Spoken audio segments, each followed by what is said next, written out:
How's it going, guys? We're here on another Wednesday night, but this time it's a little bit more special. It's the 1 year anniversary of Lowdown with the Levels of Wrestling. Don't forget, if you're listening to this, make sure you give our page a like, a subscribe, share it with your friends. The more love, the better. If not, you can head over to levelsofwrestling.podbean.com where you can hear ourselves, Mind of Carnage, Just Saying, Ringside Ramblers, and Wrestle Addicts. And on top of that, if you haven't already seen, you can head over to our t-shirt store on TeePublic and you can grab one of our shirts and help support the whole group so we can give you a better product. Joining us tonight for our big 1 year anniversary, we have former TNA star Gunner. How you doing, man? I'm wonderful. And I noticed you named the show Wednesday Night Delight. That has to be named after me. The ladies love me. Come on. Oh man, there's so many stars having to pop at us about this. You're the first one that said it to us directly. I know that someone mentioned it to Johnny Mundo over on Lucha Underground. So yeah, we're gonna get in trouble eventually for that. So we might have to change it. It's all right. Let it roll. So how you doing though? Doing great. Doing great. Sitting here in North Carolina, enjoying the summer. Got a busy next couple months, but everything's well. It's good to know, man. Especially since now that you've started doing things on your own, going independent, it's always nice to see someone happy with where they're sitting rather than complaining and grumbling about it. Totally, and I'm super happy. When I parted ways with Impact 3 almost 4 weeks ago, it wasn't, and I mentioned it earlier, it wasn't something that I just, dwelled on. I know that I'm 33 years old. There's so many more doors of opportunity opening in my life, and I look at it, I'm relieved. I'm ready to start a new chapter and see where, see what Gunner's got next. It's good to know, man. I mean, you're talking about going on to new things. You started training back in 2001, like 6 days a week. How was that for you? Like, as a schedule, that's kind of crazy.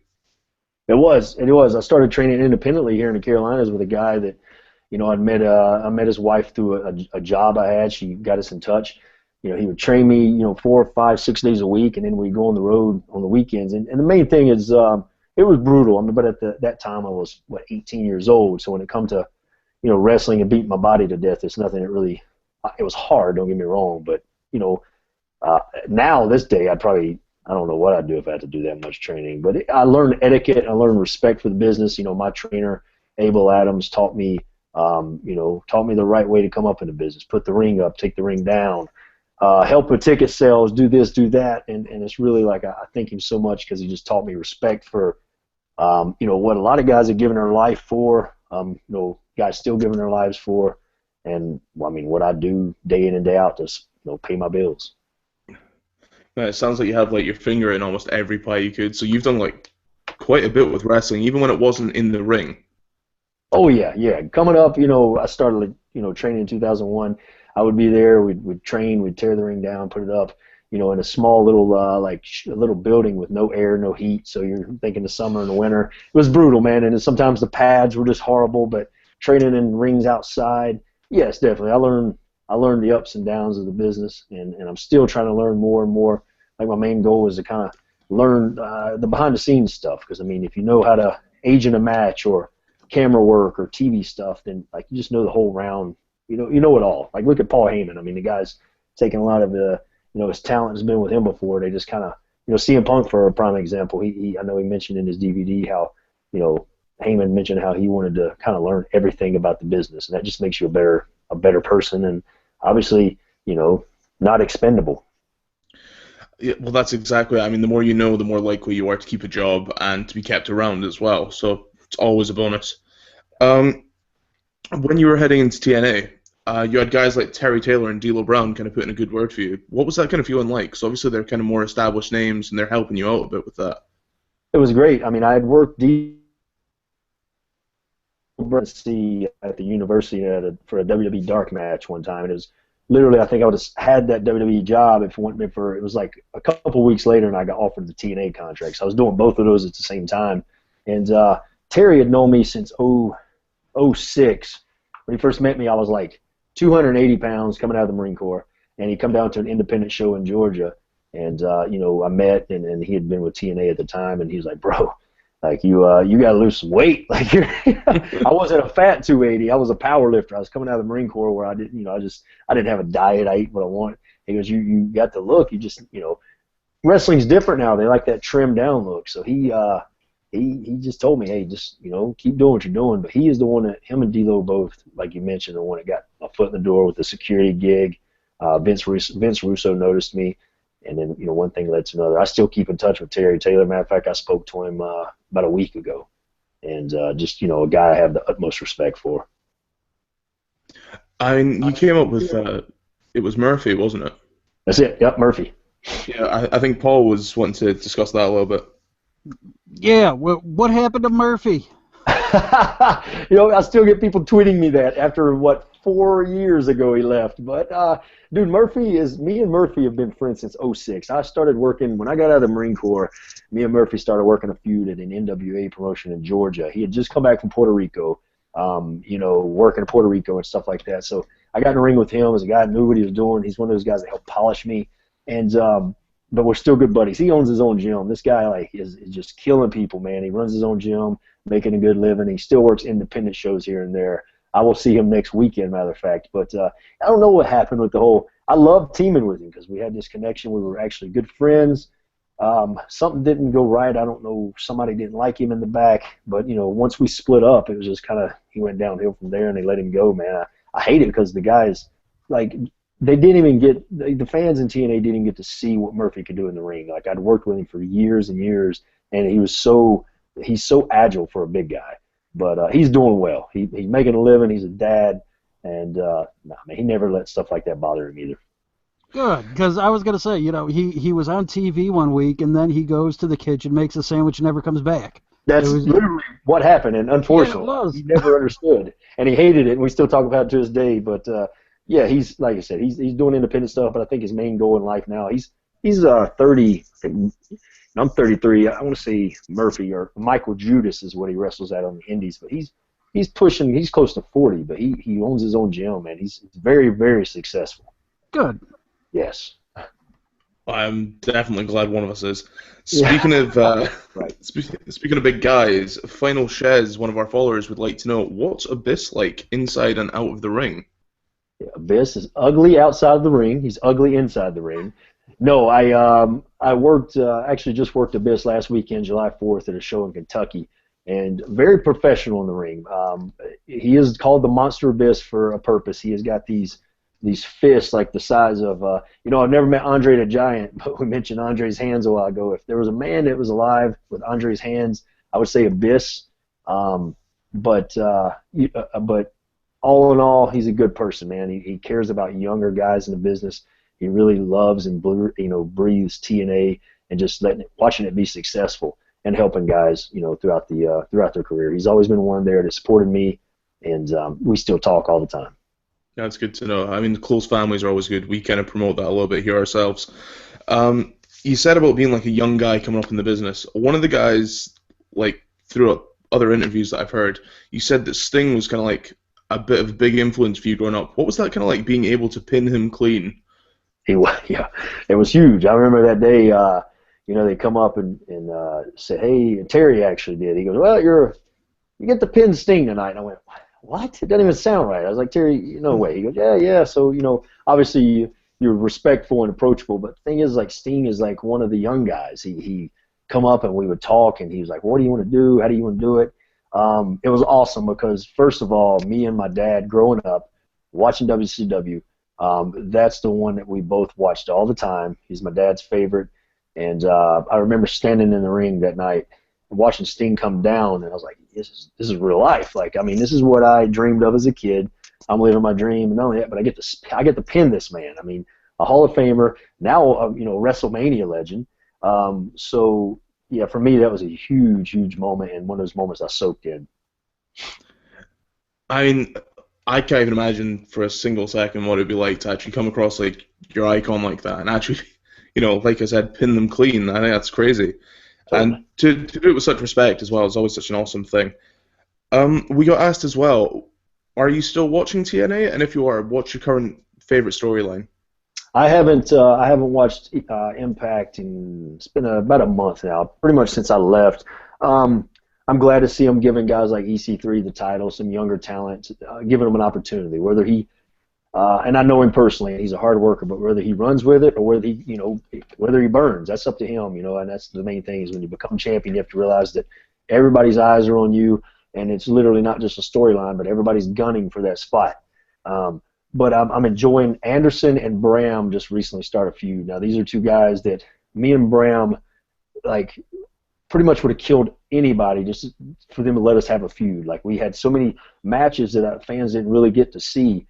But he's one of my favorites to watch. He is so intense in the ring, and dude, in my personal opinion, can't nobody touch Bram in Impact. And to watch a guy like Anderson, who is one of my best friends, get in there and knows what he's doing. You got Anderson that's worked guys like Shawn Michaels and Taker. So to have those two caliber guys in the ring, I don't think anything's going to touch it on the card. I just talked to Bram today, matter of fact. So we're trying to get this Bram and Gunner feud in the UK very soon. Okay. See, that's interesting because I'm speaking to Bram on the 23rd in Glasgow, and I'm going to see if I can push this now and make sure that we get this because I would love to see that feud. Mention it, man.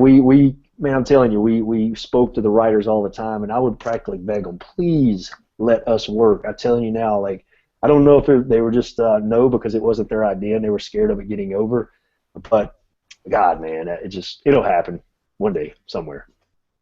It's a quote JR. I mean, slobber knocker. That's all I'm thinking, man. It was. You know, we did a tournament. One of my last little shows in beginning of April, I want to say, or March somewhere, where me and Bram worked in the finals. The crowd was just garbage at the Impact Zone. Everybody was tired.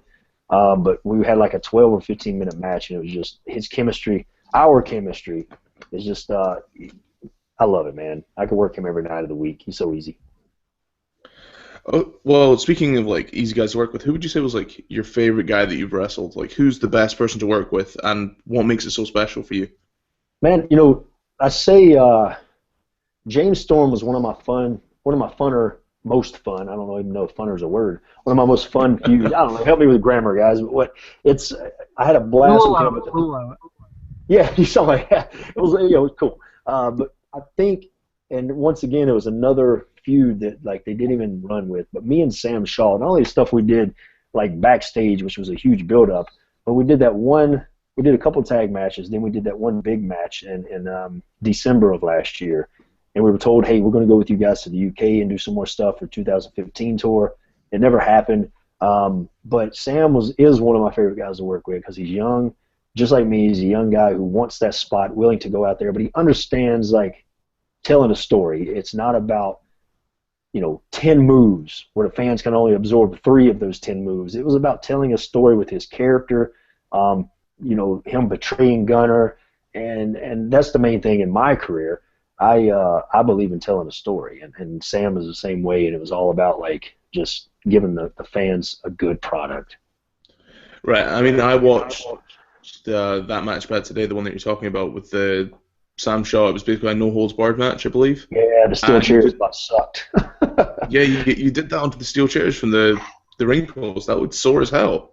It was. I had a pocket of fluid in my lower back for probably a good week, and I actually flew out that next day and did an independent show. So it gave the body no rest. But we went in it all in and all out because we were told, well, we might go on with you guys in the UK, but this might be it. And we were like, there's so many opportunities that Impact really just dropped the ball on, and I think that was one of them. I mean, I did love the backstage segments, and like I said to you earlier, I really liked the Sam Shaw character. The stuff with the straight jacket, I was always sitting kind of laughing at a little bit. But Totally. it was such a good angle.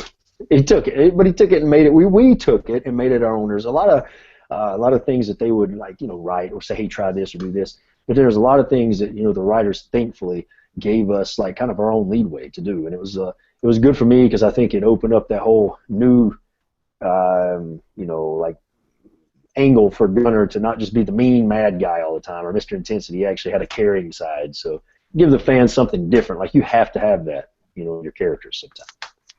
That's cool. You said as well, like, to you, wrestling's about storytelling and doing a good job with that. Where does it you go into acting? How are you finding that? I've loved it. Like acting, I started doing auditions a couple years back. I met a good buddy of AJ Styles, Judd Lorman, out of Baton Rouge, Louisiana, who used to run some independent shows with AJ back in the day. But he took me under his wing, vouched for me with his agent in Atlanta. And one thing led to another, and I've landed. I did a lead role for Navy SEALs versus Zombies, which comes out in October. I'm one of the main Navy SEALs. And then Carter in June, which is like a bank heist movie. I'm one of the lead bank robbers. So I get to rob banks and kill people. It's supposed to come out on Netflix or DVD release, and I'm wait. I do auditions on a regular basis. Sometimes, sometimes one a week. Sometimes I'll get 4 a week. But I've been getting a lot of good auditions for stuff in LA, and that's really where you open up the door. So my goal is, wrestle as much as I can. Obviously, it's my love, but acting is so fun. And you look at guys like The Rock and just what he's done with acting, and he just blew his brand up huge, man. Yeah, what do you think is more difficult?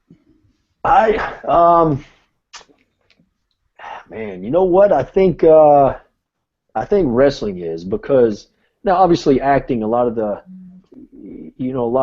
sometimes the script they write, they want it verbatim, but most of the time they're pretty cool with you kind of just making it your own. But wrestling, you got to think you're going in front of a live crowd, and there's only usually one take. I mean, maybe a backstage vignette you can do a couple different times, but when it comes to wrestling, like you go to WrestleMania or whatever, there's only one take, man. This is a one-take movie. But in the acting world, if something gets messed up, then it's like, okay, cut, do it again. But like when I did the SEALs movie, there's a real special moment, I guess you can say, with me and another SEAL, where I was talking about one of our buddies who had died. And it's crazy because you do this one scene we did about 25 times because of different camera angles. So that sometimes can get monotonous, because you start forgetting what you were supposed to say. You forget your lines because you do it so many times. It just kind of, you go brain dead. So, I mean, but wrestling for sure, just because, like I said, you're live and in front of people, man. I imagine you also have the disadvantage of wrestling, waking up sore the next day. Yeah, and you know what? I did some stunts with the zombie flick where I woke up sore too. I got in a couple of zombie fights, and the M16 that are AR-50 or AR that I was carrying around come down and chopped me in the kneecap. So I was beat up for a few days after that too, but not as bad as a wrestling match. Like you said, there's guys like The Rock who've gone out there and they've made names for themselves and that kind of thing. Like, you do become more recognized, and you do end up in, crazy fan situations where you'll have acting fans that have seen you, you'll have wrestling fans that have seen you, you'll have their families there too. Have you had any situations where you've been like, kind of creeped out by a fan, or you've had like a crazy encounter with someone at an airport or something like that? I've never been creeped out. The only time I was creeped out was, it was an independent show in like oh my god, like 06 or 07, where a woman offered to buy my underwear. True story. So inside I'm like, why is this? That's gross. I've been driving all day, like they're sweaty, whatever. And then true story, I sold them to her. So I mean, apparently it wasn't that creeped out. I was gonna say, we gotta know how much. How much? Yeah. I think she paid maybe $30 for them. So I came out on top. Yeah, that's a bargain. That's a bargain at half the price. Right, and that's another 6 pairs. Exactly. But I've never been truly creeped out. Like, for the most part, fans are real respectable. Like, really, what I love about the job the most is, like, standing in an airport, like, not even in gear. Like, a lot of times you don't notice me because I have a hat on, ponytails up, and I got clothes on, obviously. But kids seeing you and, like, coming up, excuse me, Mr. Gunner, and, this and that. That's just really what makes the job, worthwhile. See, that's really nice to hear, considering some of the conversations that went on Twitter today, and I know there's a couple of issues with stuff like that.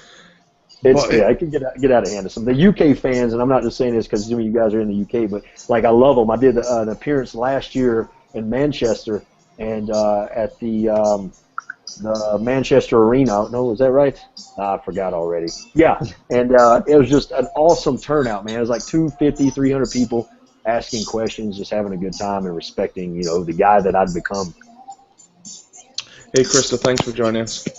No, thank you. Sorry about the technical difficulty. It's okay. We did say before we started that we no doubt have at least one, so. Always happens. You mentioned about the UK. What's the difference for you between touring the UK and touring the US? Oh, Lord, I get asked this quite often, and people ask my favorite part of the world's wrestling, and definitely the UK, because of how, like, me personally, my personal experience is like, so many fans in the US are jaded when it comes to like wrestling because of just getting everything they want. They want more moves, they want this, they want that, they want to hear the like dirt sheets and all that crap. But I felt like when I went to the UK, like the fans truly just wanted to know about professional wrestling. When you come out to the arena, they cheer the good guys, they boo the bad guys, and it's not like for the most part, it's not just some silly. They don't want to be a part of the show. They want to be at the show having a good time, and that was my favorite part. Yeah, they don't want to be the show. They want to add to it. Yeah. Right. Yeah. And Yep. We say that all the time on here. That is so awesome for you to say that. yeah, and that's truly like what I experienced. And not every company in the U.S. is like that. I mean, I still do a lot of independent stuff where the fans are still like these old southern towns where they still believe it's real, man. They still get hot. You still got the old women in the front crowd wanting to beat you with a cane, and even Ring of Honor fans, they try and be part of the show. If something happens and goes wrong, obviously they chant that messed up crap. But for the most part, the fans still respect what those guys do, and they still cheer, they still boo. So in all, the wrestlers doing a job. I remember Randy Orton hearing him say something about him putting a headlock on and the fans started chanting boring, and he said, dude, you know what? They bought the ticket to see me, and they don't delegate how I wrestle.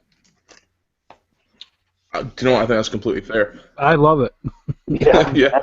That's really how I am. It doesn't mean I'm going to go out there and snatch a headlock for 10 minutes and bore the hell out of anybody, but once again, the fans still buy the tickets. If I buy a ticket to see Metallica and they start playing, Tuesday's Gone, and I don't want to hear that, well, so what? They're going to play it anyway because somebody wants to hear the damn song, and they're still going to play, Enter Sandman. So I'm getting my money's worth. Okay, you said Metallica. I have to ask it. Obviously, we said about metal music. You are quite a big metal fan. See, with your ring gear, obviously there was a while where you had, I believe it was Eddie from Iron Maiden on the back of your trunks. Yes. How did you get away with that? They nobody ever said anything, and thankfully, Iron Maiden didn't try and sue me or anything. I mean, I look at it as free advertisement. I know Vince in WWE is big about not having band logos on there because he says he gives the bands free advertisement. But nobody ever approached me. Impact was really cool about just like, to be honest, nobody in Impact office probably knew who Iron Maiden was because they're from Nashville and everybody's into country music, so I didn't really care. But It's all Toby Keith, man. for the most part, I would try and adjust a few things, putting the M16s on, with Eddie and all that. But yeah, unfortunately, like if I ever make it to WWE, I wouldn't be able to wear that. I personally, I loved it. I thought it was kind of a good throwback. It was nice seeing, a wrestler actually kind of look into music. I know, obviously, you said Vince isn't too into wrestlers promoting bands, yet they've got Dolph Ziggler out there every week looking like he should be part of Motley Crue. Right, yeah. Yeah. Larger life, man. Well, now then, speaking of WWE, I mean, is there a possibility? Are you still under your non-compete clause? Can you talk about anything, or? Sure, I am under non-compete with TNA. Thankfully, it's 30 days, not like a 90-day silly talk. It's so second. I've mentioned numerous times on interviews that my ultimate goal, ever since I was a kid, even when I was part of Impact, there's still that part of me that was like, you got to at least attempt WWE. You got to at least try to get that WrestleMania moment. And it's totally in the back of my mind. And if the opportunity comes, the doors open, and the stars align, then I would totally jump on board because I love what the NXT brand in itself is being built. It's a lot of times better than TV product, any TV product that's out there right now. So I'm enjoying watching them build new stars and not bring older guys in and build older guys. And Triple H, you got working with a guy like Triple H or Steve Regal, and any of these guys as a part of NXT, I think is just a huge learning experience. So just to confirm for everybody on the dirt sheets and in the IWC, you haven't spoken to them yet, but it's a hope, right? No, I haven't. And I remember literally it was like 2 days after I left, somebody sent me a text and said, "Are you down in NXT already?" And I went, "Dude, no. No, it just doesn't happen like that. This isn't friggin', this isn't the doors of the Kmart that you open up and walk in and start shopping, But no, there's been no contact or anything like that. I mean, I'm still young, and I hope that there is. So. Right, you all heard it now, so we can all stop complaining about it, guys. No, straight from the source. Yeah. We've had a question from Mind of Carnage, who's one of our other, kind of partnered podcasts. He wants to know where the storyline would have gone with you and Sam Shaw.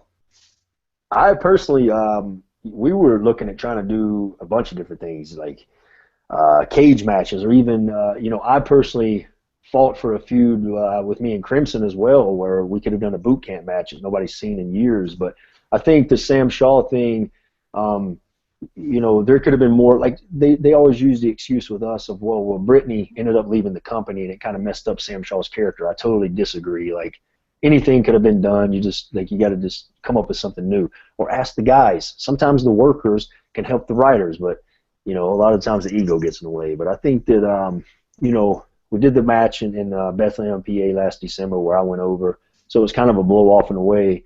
But there was so much more to go there. There was so much more things that Sam could have done with the creepy gimmick.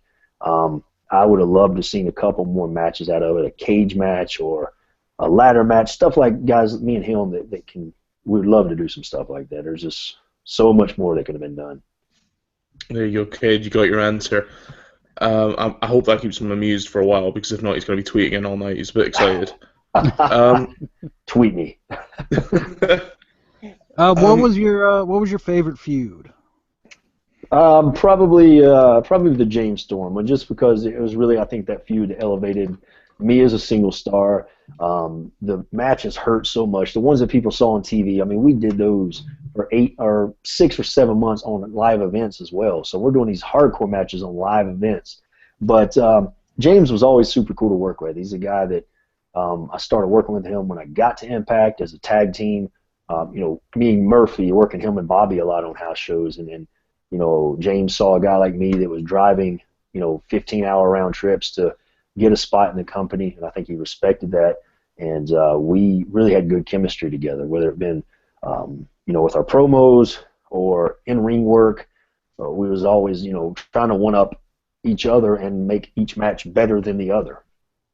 Yeah, just from a TV standpoint, like you could just see that you guys just clicked. You guys just had just that perfect chemistry as partners and as opponents. It was easily my favorite feud of yours as well. It was great. Totally, and I know some of the matches got voted as some of the best matches of the year, which was really cool for me. I think there's a lot of opportunity that they dove into the character of Gunner, using my dad, and just all kinds of really cool stuff what we got to do. I think the stuff with your dad was quite close to home for a lot of people, so that obviously adds to the drama, like you were saying before. Before you head off, obviously you're now doing the independent scene. Who would you love to face on the independent scene? Like, what's your dream match at the moment? And you know what? There's a couple guys, but one that just recently left Impact, Austin Aries. I mean, me and Austin worked. I think we did some tag stuff together against each other, but I've always wanted to work with Austin Aries. I'd love to work with like Jay Lethal, some guys like that. I mean, there's a couple Ring Honor talents I'd like to work with. My buddy Caprice Coleman, who I've had a couple good matches with.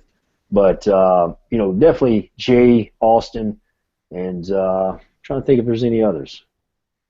It's really the only two come off the top of my head right now.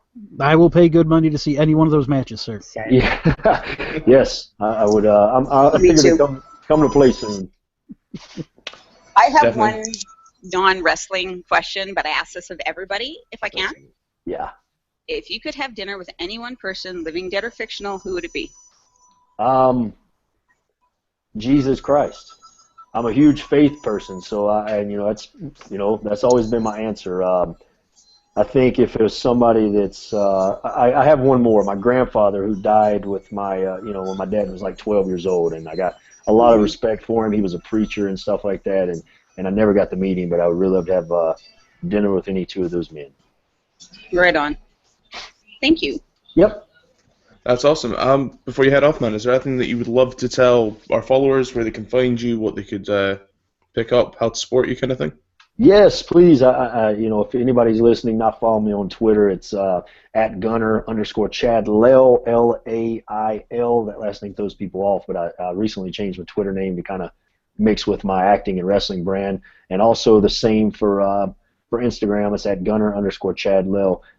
My email is shatter, like you shatter glass, 6682 at Gmail. Feel free to email me if you got any questions. I try to reply to everybody ASAP, as soon as possible. And the main thing is thanks for all the support. If you like me, I'm glad. If you don't, then that's your fault. But keep supporting me, and I promise you that you haven't seen the last of Gunner. You may have seen the last of the Gunner name, but as far as me personally, wherever I go, whatever doors open, I promise you the modern day Viking will be there. Sir, thank you so much for coming on the show, and I promise you, I'm going to speak to Bram. We're going to get that match sorted. I want to see this match. Tell him stop being scared. Tell him I said he's scared. That's the case. What's wrong? Yeah, Now, balls in your court, Craig. That's an audio clip. Now we've got it. So yeah, so for sure, man. Thank you guys. no Thank problem you at all. so much, man. I appreciate it. Definitely. Love you coming on. Hopefully we'll hear from you soon. Yep. Thanks, man. Have a good night. Have a good night. Thank you. Thank you. See you later. Yep. So there you go, guys. That was Gunner, former TNA star. Huge thank you to him coming on. And of course, this has been one hell of a year for us. And you can support us and show us by heading over to TeePublic and buying our t-shirt. At the minute, for the next 48 hours, it's on sale for only $14, which in the UK is like 10 quid. You can't complain at that on a wrestling brand t-shirt. If you're still listening, guys, make sure you're heading over to YouTube. Give us a like, a subscribe, and make sure that you share the link with your friends. This is our 1 year anniversary. Let's make it good. And of course, you can head over to levelsofwrestling.podbean.com or iTunes, where you can hear ourselves, Ringside Ramblers, Just Saying, Mind of Carnage, and the Wrestle Addicts as well. Guys, how are we doing? Good. No, I'm worn out now. That's all I know. Like I have been just fretting over this the entire day, just nervous energy, and he was just the coolest guy.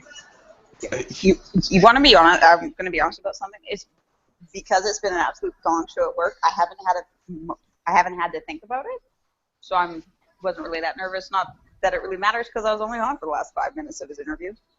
I like the question, though. It was a really good question. What a cool guy. He was He was really a cool guy.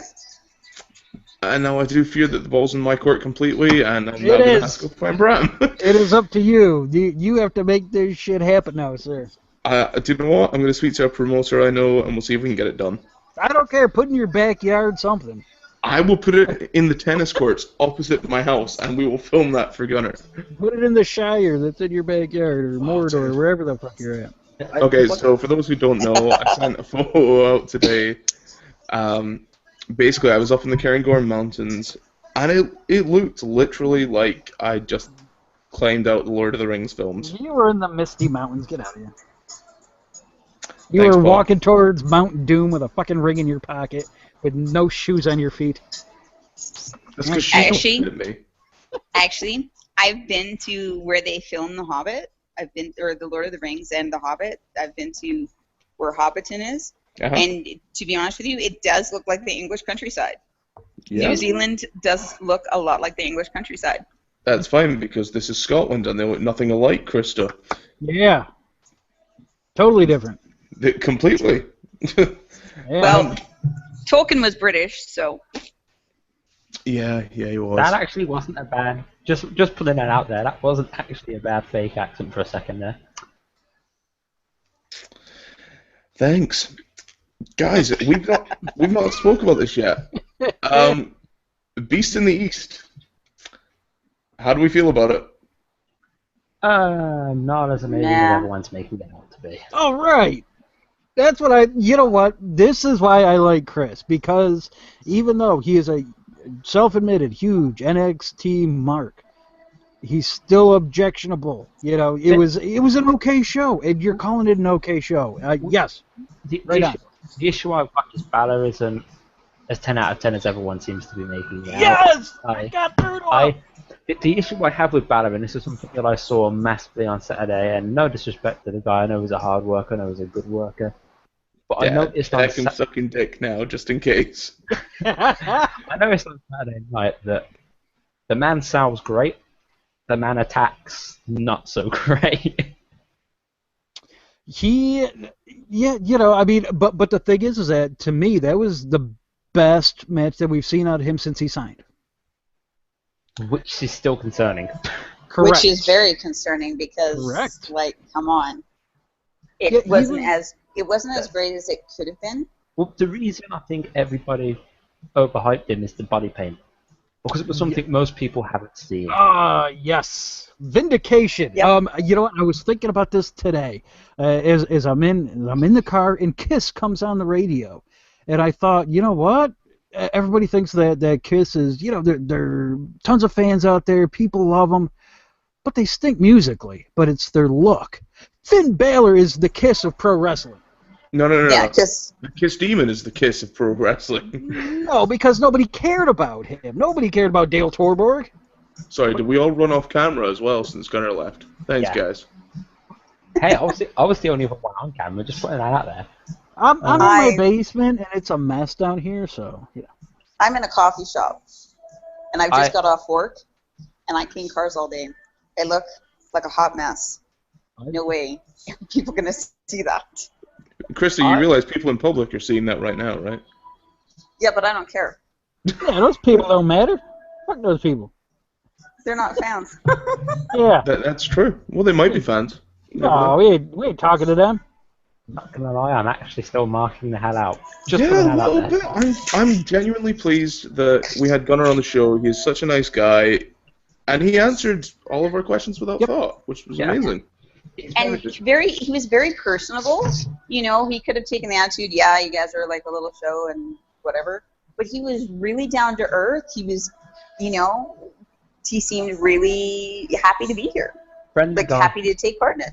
friendly guy, nice guy, easy to talk to. Mm-hmm. Yep. Absolutely. Absolutely. But back to Beast in the East. I got to think that we all probably agreed that the title change, it was the right time. Yeah. So we're all happy with that. Yeah, we'd said it for weeks that it was coming. People didn't listen. It still happened. The biggest issue I had was when Finn Balor first got in the ring and he first took the thing off his head, it rubbed off the body paint immediately. He hadn't even started the match and some of the body paint on his head was missing, and I was like, this really just kind of ruins the image straight away. You haven't even started the match. Yeah, but you know what though? To me, he was even the stronger worker in that match. I mean, like, I wasn't blown away by Owens. I mean, I loved Owens' character work, but I mean, you watch the first 3 minutes of that match, and Owens is all over the place. Yeah, that was a bit dull. I was, like I say, I'm a bigger fan, not of Owens necessarily in the ring, but of his characterization. His character work was fantastic. I mean, you know, I loved the run the ropes into a headlock. That's always a fun spot, and him yelling at the fans and throwing the flowers and I all was going to that. say, forget that, breaking the traditions of the country and throwing the flowers on the floor. I was like, ooh. Yeah, he was. I liked he was that. so I much thought fun. it was really good. Yeah, I thought that was brilliant. I thought that was well done, 10 out of 10. I mean, do we think though that because that was essentially like a glorified house show, like from the setup of the card to even how it was laid out. I mean, that's a house show. You look at the main event; that's a house show main event. Do we think that we're going to be seeing more of those on the network? No, there is one thing I would like to throw out though, and this was something that my friend John brought up. The way that Hideo Itami, who was sat in the crowd, was looking, you think they're going to make it so that it was Balor who attacked Itami. I'm kind of hoping they do. Because he did not look impressed that Balor won the title, if I'm honest. Yeah, my only concern about that though is that I'm not going to buy either Balor or Itami as a heel. Really, I could buy Itami as a heel. I don't know. To be honest with you, there's a few guys that I would like to think it could be. Take it down to Tyler Breeze and make it look like he was trying to make it look like Balor. I don't know. You know who I'd rather have it be? Our good friend Gunner. Yeah. Let's take Gunner on there. There we go. Let's take Gunner on the show every week. It was our good friend Gunner. He was the one that did it. Are we really going to call him good friend now?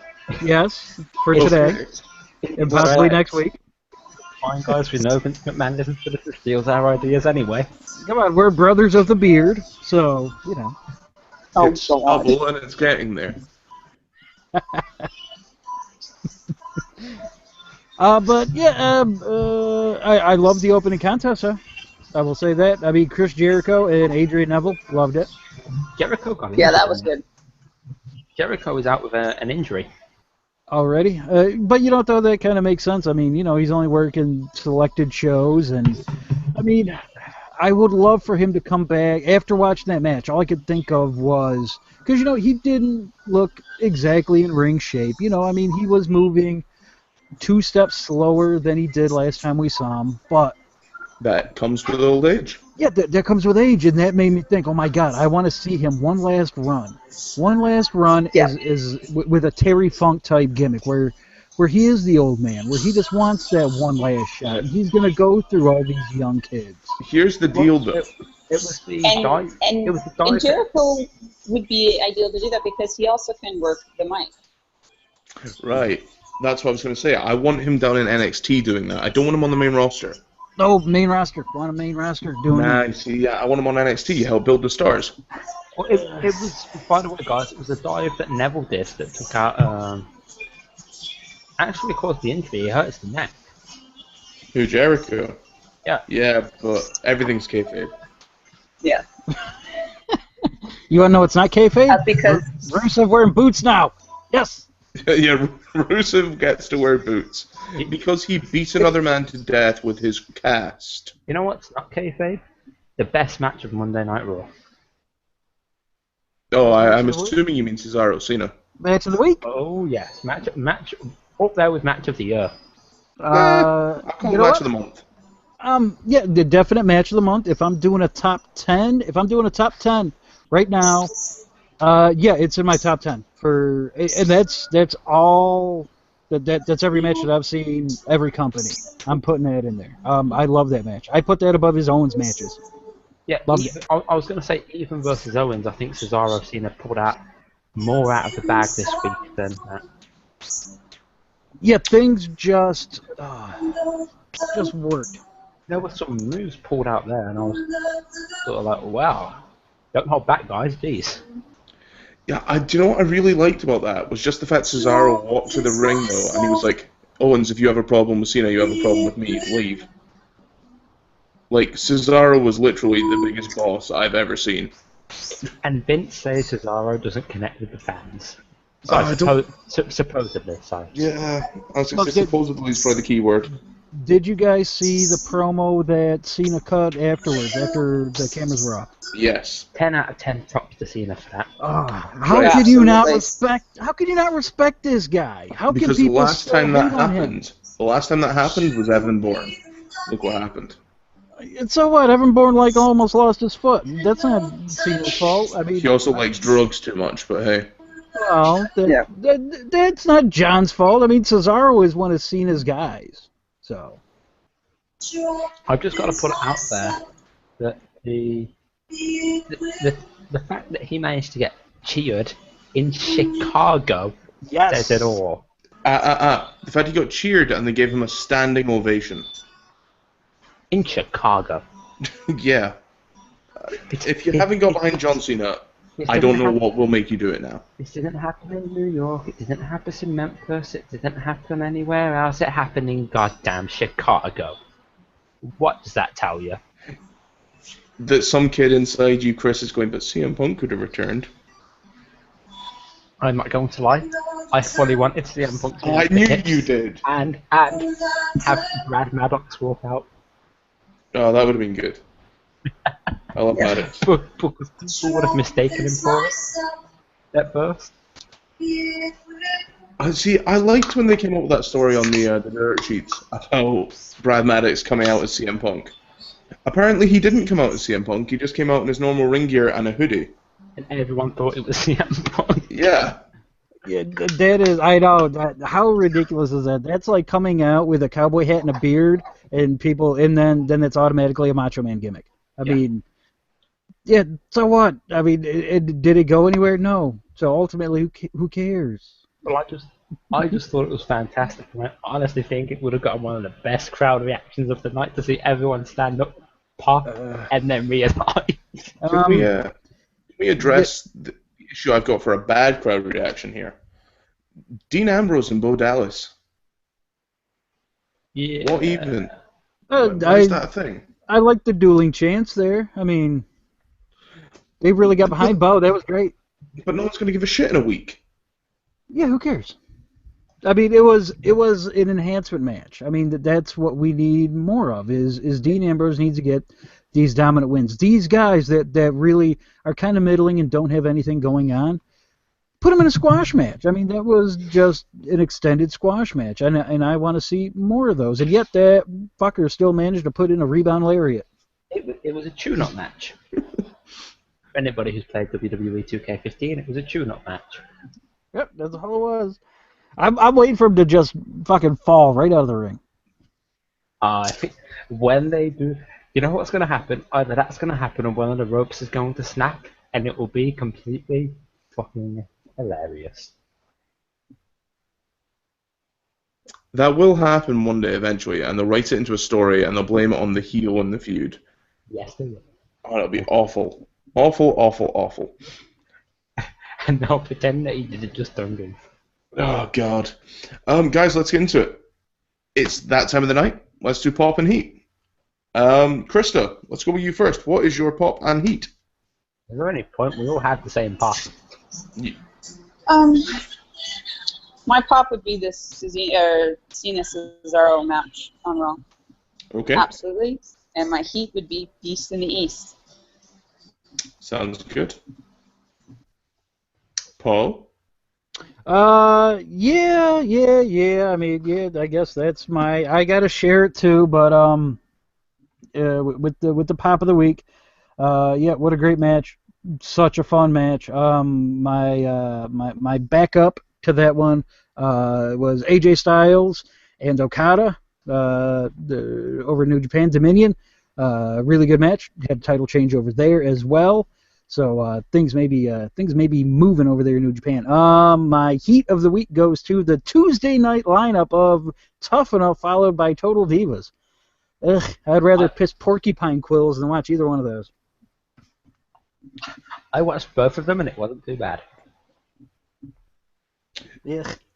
Chris, what's your pop and heat? My pop and heat was, again, Cena Cesaro.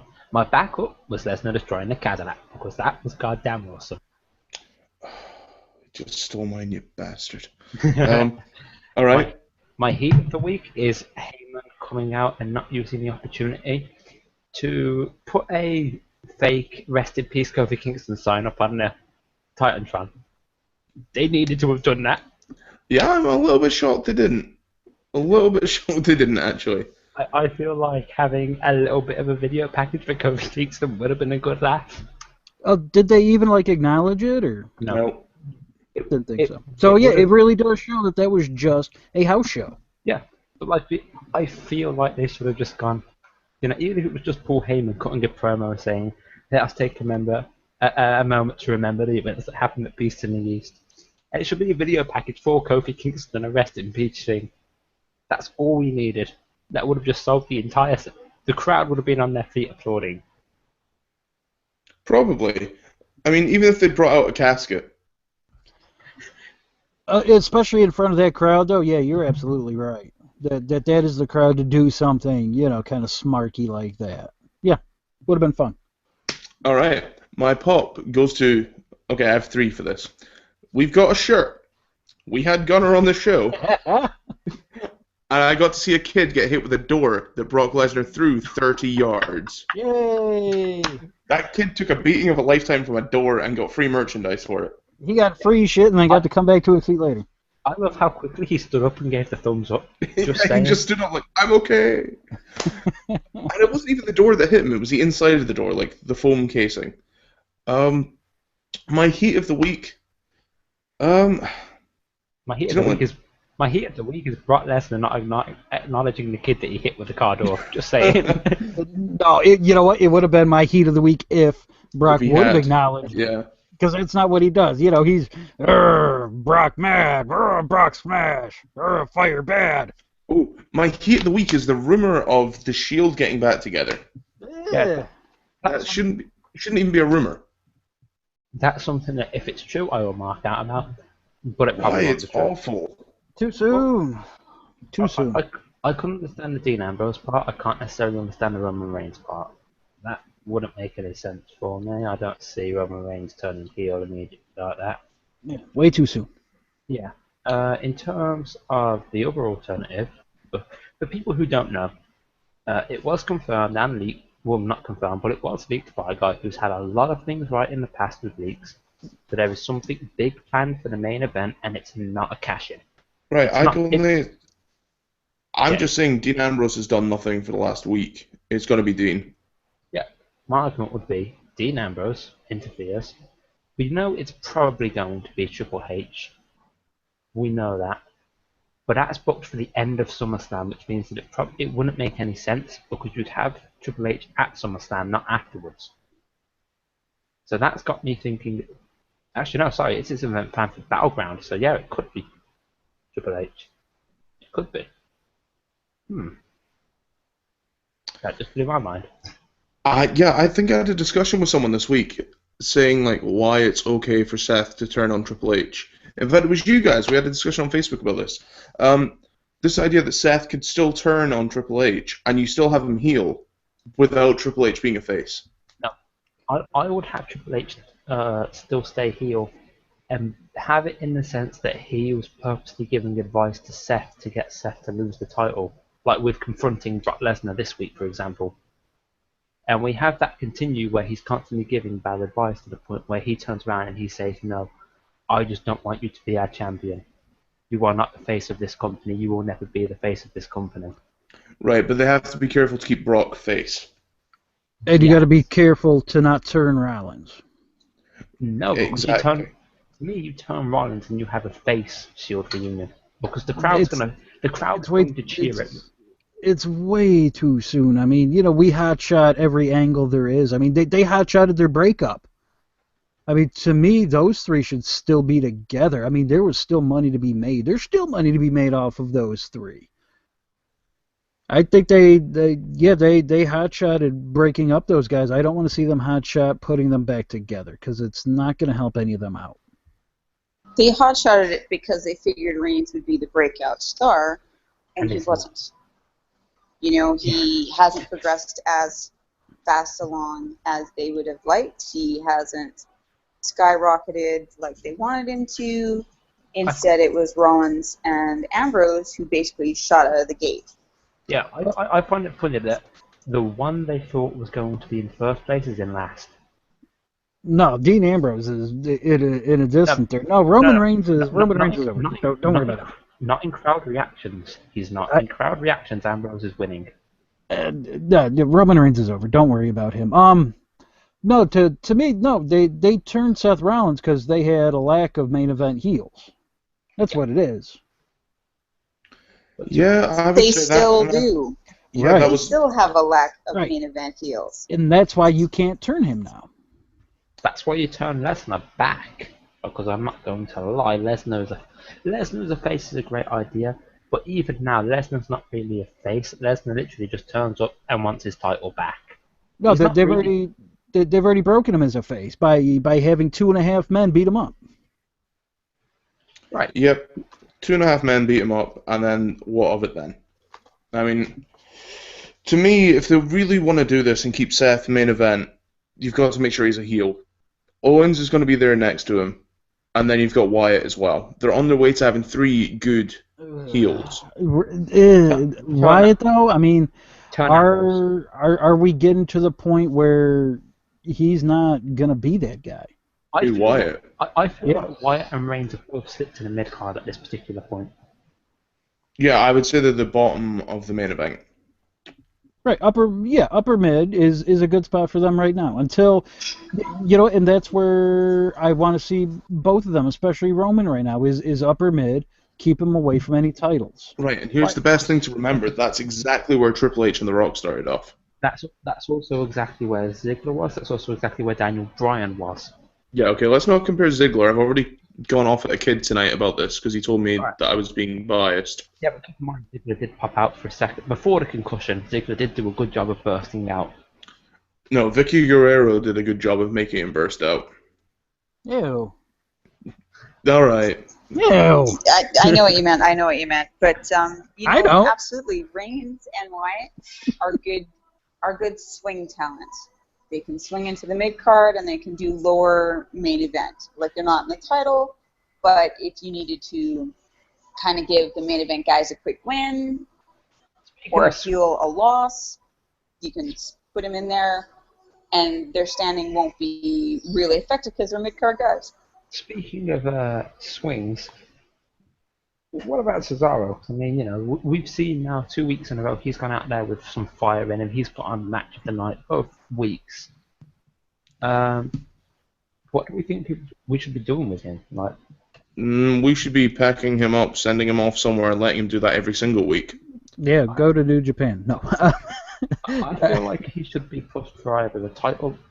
I feel like he should be pushed slightly towards the main event, higher up on the card. I'm not saying main event yet, but he should be getting there. I think Kevin Owens is going to win that title, and he's going to be his feud. I hope so. I mean, for me, if you're going to do it, you have Owens, Cena, Cesaro at SummerSlam. Yes. And then you have Owens pin Cena. And then you have Cesaro say, look, you've never beaten me yet. You cost me the title once, and then you cost me the title twice. You and me, let's do this one time. Book it. I mean, I'm They'll not have a big... to hurry up, though, because Cesaro, I mean, he's not a young man. That's true, but neither are Harper and, well, realistically, Randy Orton and Cena. No, he's exactly already right. seen it, so.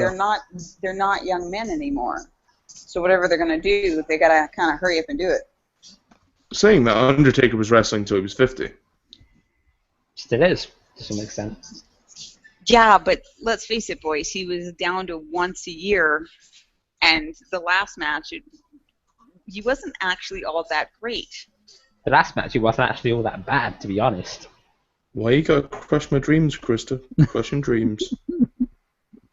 But to be completely honest, it's one of those situations where I would like to see Cesaro get a push off of this.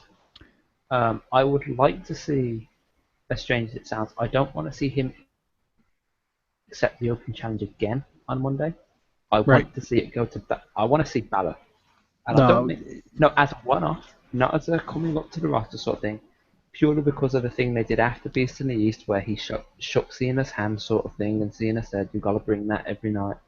I look forward to seeing you on the main roster. You do that when you're ready to bring him up, which is going to be a long time. To me, you do that as a one-off and you have Owens screw him. You have Owens absolutely screw him. Balor doesn't come up until next WrestleMania. That's my prediction. Yeah, they can't afford to at this point. Yeah. Zayn comes up at the Royal Rumble. Balor comes up after Mania, yeah. Yeah, because, I mean, you look at because they're doing, NXT's doing a Brooklyn show in an arena, big arena. And Ring of Honor's doing a show that same night. And Ring of Honor's already leaking their card, and they're doing a joint show with New Japan, and the card looks fantastic. I mean, how is NXT going to be able to put on a show? How are they going to be able to put on a full show with the talent that they have right now? I'm telling you now, your card is going to be Enzo and Cass versus probably the Vaudevillains. Don't you put the belts on Enzo and Cass right there? Yeah, I probably would. So, okay. So they get a tag title match. You have the obvious Balor match. Who would Balor be with? With who? Joe? Samoa Joe, they've got a headliner. You have Breeze working with someone. Breeze, let's have him work Rhino. Why not? You have Baron Corbin again. You have with someone. You got Corbin, you've got Dempsey, and other than that, they're kind of dragging the bottom of the barrel again. Yeah, and then you got a ladies match. 2 women's matches. You have a women's tag match and a women's singles match. That's not a good card, guys. That's not a bad card either, to be honest. Although I would pay the $20 to sit in the high seats. That's a thin fucking card. Listen, I'll pay $20 to see it. I agree with Paul. You want to know what I'll pay to see it? $9. You know, the issue I've got with that is NXT. Okay, they've been slightly screwed over here. They have. I wouldn't necessarily say that's a thin card, because Enzo and Cass are the embodiment of what NXT is supposed to be. They're the homegrown talent of that. You have them working with Vaudevillains. That's not a bad match. You then have. But what about Blake and Murphy? Yeah, I don't know how I feel about it. However, I will say I love their tops. Yeah. Like Uh, the Banff one's badass motherfucker. It's Carmella clever. Carmella needs to have a match because she needs to improve in ring. Oh, Even this is not making things better. No, if you don't use a big show as a training ground. You want to know what Ring of Honor's putting on besides them as their main event? Red Dragon versus Jay Lethal and Nakamura. hold on, even Eva Marie in NXT will probably have a match that night. Okada, Roderick Strong. I mean, come on, this is a wrestling card. Unless they're going to debut someone. What? Gonna. I know, see if he's kept that under wraps, I'm going to be really pissed off with him. What? But I mean, that's. I'm just saying, they're putting on an arena show. I mean, it's a smart place to do it. I mean, they're going to be a hot crowd. It's a smart crowd. But I got to think that if I'm WWE, I would have done it in the Hammerstein. You done it in the what? The Hammerstein Ballroom, where they used to run ECW shows. Ring of Honor used to do shows there. I don't know if they do anymore because they raised the rent, but it's a lot smaller environment. You're going to get the same type of crowd, but it's going to be a closer knit crowd. It's going to be a very smarky crowd. It's still going to be. Which would work. It's still going to be. I think Taz. What about Taz? Freaking Taz, you bring him in as a commentator. Dudley. What are they gonna do? Roll him out there? Like literally roll his tubby ass out I there? could see Taz working a Brooklyn show. You know what they would have to do? He wouldn't be able to wear like a regular towel on his head. It'd have to be a beach blanket. Wow. Ow. Oh dear. I love Taz. I mean, he was my favorite wrestler. Like when I was like a late teen, he was like my favorite wrestler in the whole world until WWE killed him. Guys. When Dudley boys. if Paul's saying when he was a child, that means when Christ was a cowboy. I That's said what a Paul late teen. A late teen, so I wasn't born, Paul. You weren't born yet, sir. Are the Dudley boys currently under contract to anyone? The Hardy Boys, did you say? The Dudley boys. Dudley Boys, yeah. Bubba's with Impact. TNA. Crap. Yeah, I know that would have made sense, right? You catch them up, do your Brooklyn show, but no. Yeah, even the Hardys are still, aren't they? Yeah, they're still under contract. Correct. Yep. I'm saying that show. I mean, they're gonna have to bring down some guys. I could see it happening. I imagine they'll probably use Owens again. I'm hoping so. I'd like to see them bring Cesaro down too. Guys, the Brooklyn Brawler. All right, you can leave. You're excused. Guys, we've reached the second third of the show. Don't forget, you can head over to TeePublic and get our t-shirt for $14 for only the next 48 hours. You're getting that with tanks, you're getting that with hoodies, or t-shirts. You get kid sizes too. Buy your kids a t-shirt. They all love t-shirts. I did. No one likes naked kids. Go and get that sorted. Give them t-shirts. Yes, it's illegal over here. Alternatively, head to levelsofwrestling.podbean.com where you can hear ourselves, Mind of Carnage, Just Saying, Ringside Ramblers, and Wrestle Addicts as well. No naked kids. That brings that fucking Jared Subway guy, and then he gets a foot long out of a 6-inch. It's terrible. Apparently, Alternatively, you can hear us on iTunes and YouTube. If you're on YouTube, give us a like, subscribe, and share the videos as well. I have the people that have advertised for that event, by the way. Oh, okay, go ahead. Owens is advertised. Of course he is. Balor, Sasha Banks, Charlotte, Samoa Joe, Tyler Breeze, Enzo and Cass, Bayley, Becky Lynch, Carmella. Right, Enzo and Cass were a good shout. That was fairly obvious. Like, they cut that promo in there, and it's going to be loud as hell. That's the logical place to finally put the belts on them. Bada boom. Is it going to be televised? Yes. Yeah, it's a takeover. I wasn't sure if it was a takeover, if it was just going to be like a special for SummerSlam. No, it's a takeover. It's both. It's a takeover event, though. Ah, okay. It's the first one they're doing outside of Florida. At Full Sail, actually. But yeah. I hope it goes well. I really do, because I want to see them on the road more. I would like to think they could get on the road more and maybe take them with WWE swap rosters a little bit. Like we said before, if you're not being used on WWE TV, maybe you're in NXT helping people grow. Right, and it would give Heath some of these guys Slater. on the main roster some time to breathe, to take an extra day off or two. Steve Slater, Fandango, Hey, Fandango's got to be cannon fodder for Rusev for the next few weeks. Los Matadores. Oh, okay. We haven't really discussed this. How do you guys feel about the whole Dolph Ziggler possibly not signing and now being taken off TV?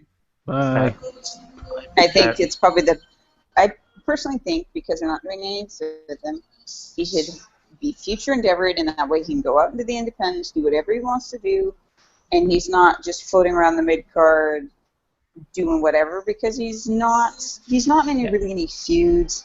He's not relevant. If he's open, Future endeavor him and let him just go on his way. Well, he's not being future endeavoured. It's a matter of his contract run up. If he doesn't re-sign, is the problem. And the issue that they've got is, from a business perspective, you don't have a guy start a feud or a storyline or get part way through it and have it end with him contract running out and the storyline just gets dropped. So in that sense, I suppose it's a smartish move on their part. As for Dolph Ziggler, if he's made the decision not to re-sign, it's his choice to make. It's fair enough for him. He might want to go on and do different things. Probably will, actually. He likes to do his comedy. I'm not sure if he's any good at it. Never really seen it. It's a matter of we'll have to wait and see. If he re-signs, he'll turn up again. If not, well, you know how it goes. I personally think he's going to end up staying with WWE, and I think they're going to have him come back before SummerSlam. I hope he does, and I hope that they push him into the lower end of the title scene. You mean of the main title? yeah, he doesn't need to be anywhere near a title, especially right now. I mean, he has unfinished business with Rusev. I mean, to me, the worst part of this whole angle is Lana and Summer Rae now. I mean, that's the worst part of this angle. I mean, seeing Rusev get back that edge and just completely beat the Vince Neil out of Dolph Ziggler on Monday was fantastic. But saying that, I would love to see Ziggler call out Rollins. Why? You're What getting ahead of reason? yourself. Yeah, why? What reason? He's got to finish this feud first, and I think yeah, don't get me Rusev wrong. needs to go over. I'm not saying drop this feud. I'm saying afterwards he can call him out because, he's not a real man. Blah blah blah blah blah. Tell you what, I really want to see is two big guys just going at it, and I want to see Mark Henry versus Rusev. I want to see Mark Henry get future endeavored. Mark Henry is one of the top big guys they've got. They're not getting rid of him yet. Mark Henry's a saint. I want to see Mark Henry and Big Show go down to work at the Performance Center, and I want to see Kane get one last monster run. I don't want to see any of that. Rusev though, this is the guy that can be that next big main event heel. I don't think so, because the problem that they've got is they've based this entire character around, oh look at me, I don't like America. Not now. That's changed now with this Ziggler run here. But it's still the undercurrent, and I'm not a big fan of it. It's not really there at all. I think you're only seeing it that way because you remember the feud he was in before. Yeah, now he's just, jealous ex-boyfriend, that type of thing. And Monday, that fire that he showed and that beatdown, if it wasn't for Cesaro and Cena, that would have been my highlight of Raw. Mm-hmm. My other highlight of Raw would have been Titus O'Neil on commentary. Someone please fire JBL and give Titus O'Neil his job. No, not yet. He is a pretty great color commentator, I will say that. Titus O'Neil could be sat on commentary for 3 hours and I wouldn't give a damn. It'd be awesome. When's Uso due to make his return? He's currently in recovery. He's currently doing his workouts again. He'll be back soonish. I was going to say, I imagine them coming back for SummerSlam. No, they'll probably come back just. I reckon he's pegged for an October-ish return. September, October. Right. So basically, everyone who's injured is coming back towards Christmas, which is one of the other lull periods, Yeah. which is absolutely awful. But you know what creatives like. Creative will go, oh, we don't have anything for you. Let's keep you off until the Royal Rumble. Yeah, basically. And That wouldn't be bad as long as they bring him back like in a match. like I said, even Zayn will probably be back at the Royal Rumble. Yes. Probably around that time, but his is going to mean something. Hopefully, fingers crossed. His is going to mean something. I'm hoping it actually happens in the Rumble with Owens having eliminated whoever else is in the ring with him and just being stood there for a while, and then Zayn's music hits. You can actually have the commentators do their job and remind people of who injured Zayn, and you can have Zayn come back fired up and bring the fight to him. Yep, that's perfect booking right there. So don't expect it to happen. Yeah. That one, yeah, it's pretty logical. I mean, because that would set up a WrestleMania match. I mean, that's a road to WrestleMania. You know, that's where it starts, and those two deserve to have a match there at Mania. No, we know what happened, really. Itami will be cutting a promo in NXT and saying, "I'll walk in. It was me all along." That also makes sense. It doesn't. It really doesn't. I'm glad we agree. As far as it goes with this week's Raw, I've got to say I wasn't all that impressed. I haven't been that impressed with the last 2 weeks' Raws, maybe even 3. I'm struggling to watch Raw now. I've demoted myself to watching half of Raw and then watching YouTube highlights. Well, the issue that they've got is that last week was the lowest they've had in a long time, and this was only 5% better. I feel like they've seriously dropped the ball. I watch for the Cena match at this point. Yeah, that's it. I'm watching for Cena. And who would have ever thought that anybody, and the majority of the internet wrestling fans, the majority of wrestling fans, are feeling that same way? I mean, how crazy is that? I mean, does any of us think that 5 years ago we would have been saying this? That John Cena is head and shoulders above anybody else on that roster in the ring. He's one of the top 3 workers in the world. I watch for Cena, Lesnar, and potentially Lucha Dragons if they're there. Purely because they're the flippy shit. I was going to say, Chris, if you don't say flippy shit, I'm disappointed. You gotta have some flippy shit. I mean, you know, that's why I watch Ring of Honor and New Japan. I miss Lucha. I need more Lucha Underground. That's not on TV enough. We need Johnny Mundo. That's why I PVR everything so that I can watch what I want to watch and fast forward through the rest. If I had that, I would do that all the time. I just do whatever and keep it up in the background, and if I hear something entertaining is happening that the fans seem into, I'll go and watch it. What he means is he was having a quick posh one while watching wrestling. I mean, I'm normally playing a game. What does that mean? And then A posh one, Paul. You don't mean know. jerking off? Is that English for jerking off? And a posh one's doing that, but with a condom. So there's no mess. Oh, that's weird. See, in America, I they use socks. So I think in the UK it's called wanking. Isn't that called tea time?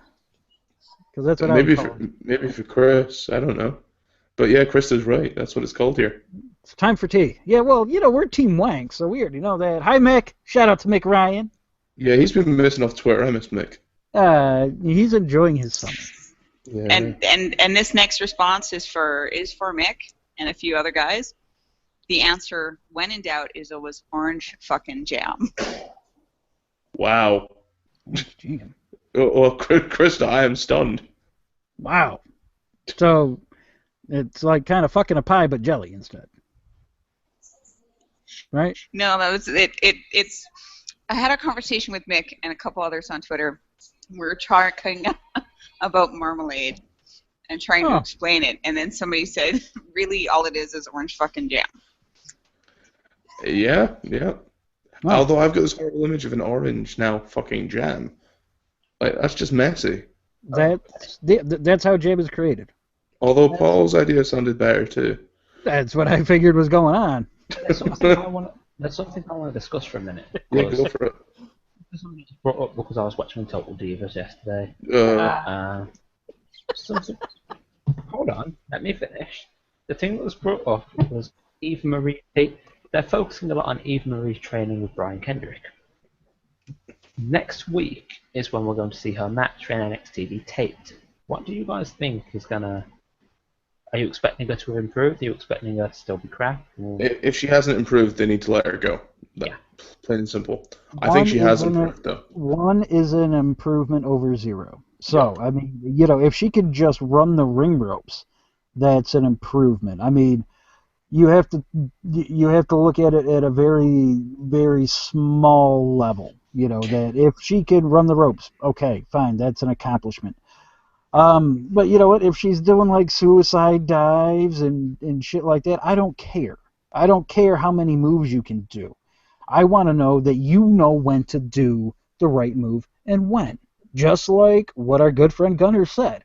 You know, it's knowing what move to do and when. That is pro wrestling. That is storytelling in the ring. And when he said that, I just got the biggest smile on my face and just said to myself, oh my God, this guy gets it. I love this guy. Because to me, that's what it is. It's not about doing a billion moves. It's knowing when to do the right move and when. And that's what we need to see out of her.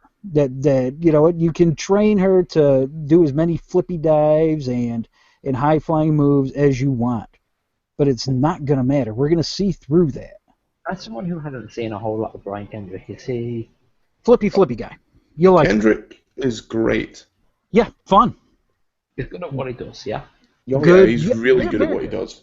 Good character work while in the ring as well. You would like him. The Brian Kendrick was probably one of my favorite things of 2008 to 2009. Yeah. Does he get psychology? I don't.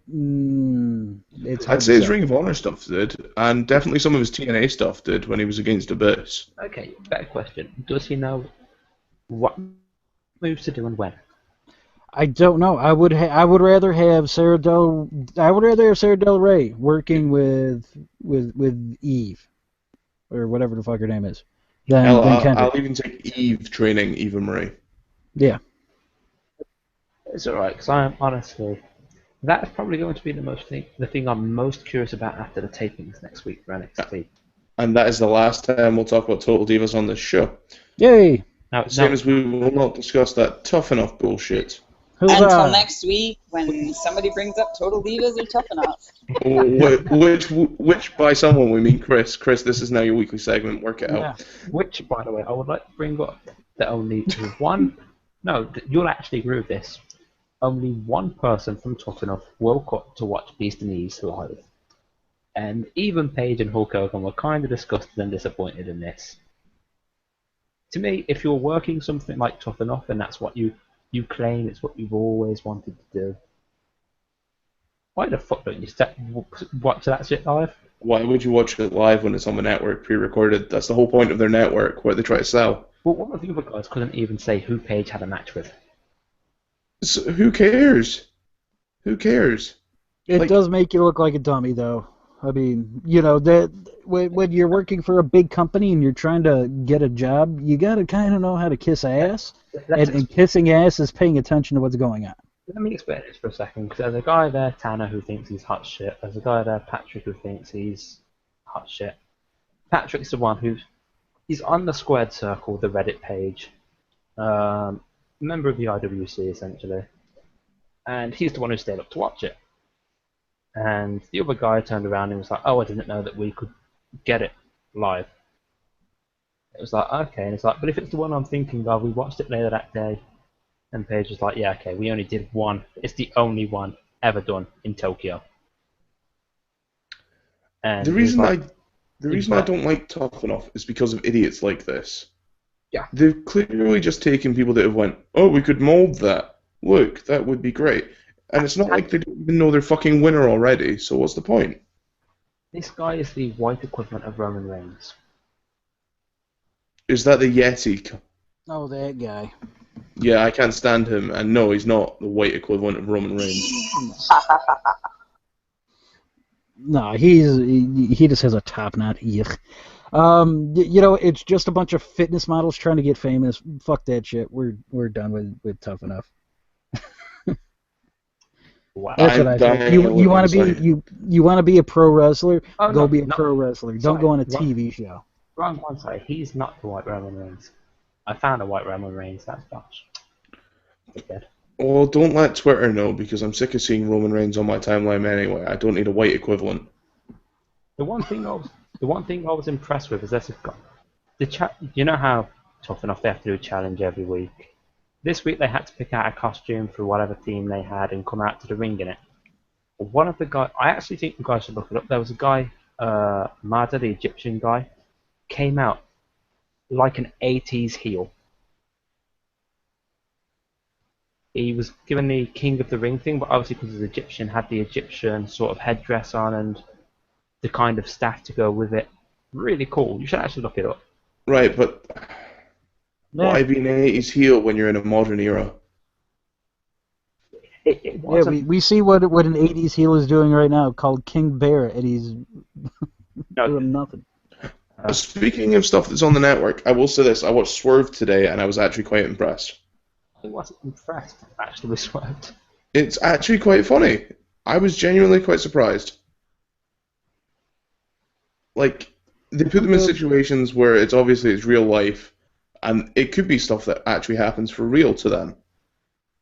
Like, there's Booker T on a cooking show on the network, and, they've said before that Booker T likes to cook. He's got his own recipe book and things like that.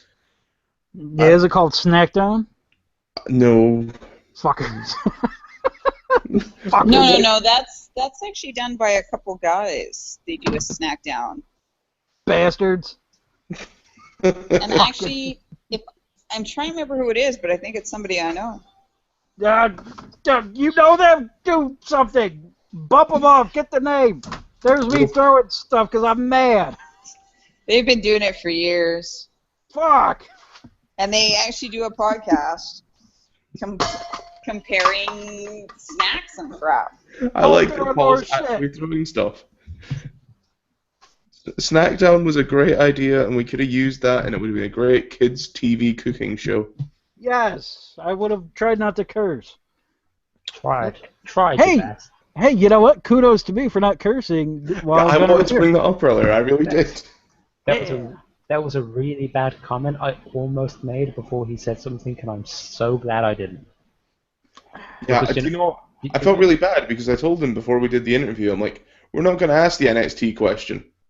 And Chris asks the NXT question. well, I didn't hear this, so. I was like, we're not going to ask that because, it's not our place. And Chris is like, I NXT.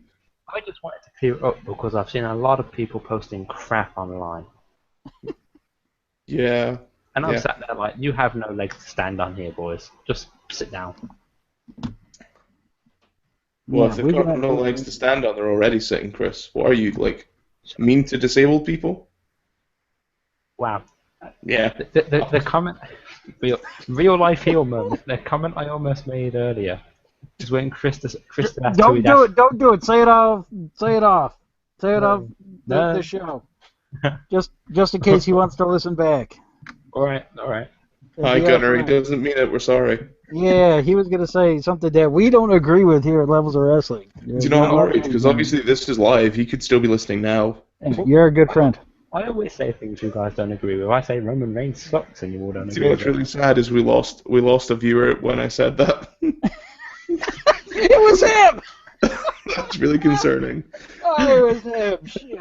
He's gonna block us now. And Chris, oh, if you've just got that wrestler blocked, I'm not promoting that match. oh man, this is terrible. Bad news now. I'm afraid I've got some bad news. Yeah. Well, I am British. Yeah, this is terrible. Oh, speaking of wrestling and stuff, for all of you folks out there, the New Japan World, that's their version of the network, is free. They're doing a free trial right now, so go check that out. Go watch some really good wrestling for a week. I think I might just have to. Do they charge by week? No, they're just doing a free week, though. It's cheaper than the network, so. That's the question I wanted to ask on that. Correct. It's good. It's good stuffs. Chris, tell you what, you ask me and I'll answer it for him. I was going to ask what he thought of the GFW TNA thing. It's amazing and should never be questioned. Moving on. Yep. What the hell was that? Well, if they wanna pay me and bring me back, I'll do it. Wow. How awesome of a tag team was him and James Storm, though? Like, Yeah, what a perfect tag team. I liked Gunnar James Storm. They I also were. would have liked Gunnar Crimson. As a guy Yeah, that who wouldn't have been doesn't- too bad either. As a guy who doesn't watch too much TNA, I can honestly say it was really, really cool when I actually did watch those matches. I did think it was quite funny that knowing that Chris doesn't watch TNA and we're sitting talking about it, I'm like, I want Chris to comment on this. No, I actually did watch. I think it was one or two of those matches, and I was like, wow, okay, this is actually pretty good. Poor Chris. And then I remembered, I can't even go into it because we're on air, but yeah. Wow, I'm really worried as to what you're going to say, Chris. I was going to say, then I remember Dixie Carter was involved, and I just sort of went, No, you're saying it on air. What are you doing? Stop. Yeah, stop. I mean, yeah. Our good friend Gunner, he's still in good standing. Do you know what else is going to be in good standing? Everyone's dicks when you go and listen to the podcast Orgy 3. Yeah. When That's is right. What's podcast Orgy, I hear you ask, Chris. I said when. Well, I'm answering what is, and then you can shut up and I'll tell you when. It's Podcast happening Or- again. Podcast Orgy 3, if you haven't clicked on yet, we do one of these every third Thursday of the month. This is a mix of all our low podcasts. We'll take a couple members from each show, we'll put them all together. Basically, we just talk shit for however long, and we let Ant get really drunk. Basically, it's like this, but for twice as long. Wait a minute. Podcast Orgy 2 was just a couple weeks ago. Yes, it was, but we're still talking ahead of time. We have to promote it. Yeah. It's in a So week. it's not tomorrow, it's next week. Yeah. Okay. July days. 16th. Sorry, Yeah. I've been snorting a lot of good chemicals today. What can I say? It's okay. July 16th. You Which hear is that? just a few days before my birthday, folks, so send those presents in. And for those Yes, of you who because Paul will be 100. I will go buy a shirt. You guys want to do me something for my birthday? Go buy a Levels of Wrestling shirt. And for those of you who missed my 21st, you can buy me a bottle of Disaronno and ship it to the UK. That's absolutely fine. Do that and buy a shirt. It gives us pennies that we put back into the show. Actually, if you get the bottle of Disaronno, just send me a shirt. That too. Yeah. If you've bought one of our shirts, by the way, we would love to hear from you guys. It's always awesome to know what you guys are thinking about our stuff. And it just means that we can give you a little bit of props as well, because, you know, we like our fans. And we're not one to rub it in people's faces when we do get fans. So that's always a bonus. Guys, if you've been listening tonight, make sure you head over to levelsofwrestling.podbean.com. I'm so glad someone clicked onto that. If you've been listening to us tonight, you can head over to levelsofwrestling.podbean.com where you can hear us just saying Mind of Carnage, Ringside Ramblers, and Wrestle Addicts. You can get us on iTunes as well. Be sure to check that out. And if you're not going there, go to the Google Play Store, get our app, download it for free. Just search Levels of Wrestling. And when you've got your app and you've listened to the shows and you know that you like us, why don't you head over to TeePublic and you can get our T-shirt at the minute for the next 48 hours for just $14. It's not bad. And I tell you what, we're in the know. We're inside, you may even say. We're arriving. We're arriving. We're arriving. We haven't quite made it yet. We haven't made it. We're making it. We're making it. We should get that on a T-shirt. Yeah, we think we can. So. We think we can, therefore we will. Yeah. Guys, Mind of Carnage. Put that on a shirt. We think we can. we think we can? Question mark. If I yell loud enough, he can hear me. Paul, I think I could hear you from here without the microphone. Good. Guys, we have been the Levels of Wrestling. This has been our 1 year anniversary. Big thank you again to Gunnar for joining us. Hopefully we'll get him back on the show. Don't forget as well, on July 23rd, I'm going to be speaking to Bram from TNA, and we're going to go plug that match because it's going to happen, and I'm going to make it happen, and if not, Chris is going to get in trouble. So Nice. We'll be seeing you next week. And don't forget, you can hear us tomorrow night as well. And from all of us to all of you, thank you for staying with us for a full year. Bye-bye.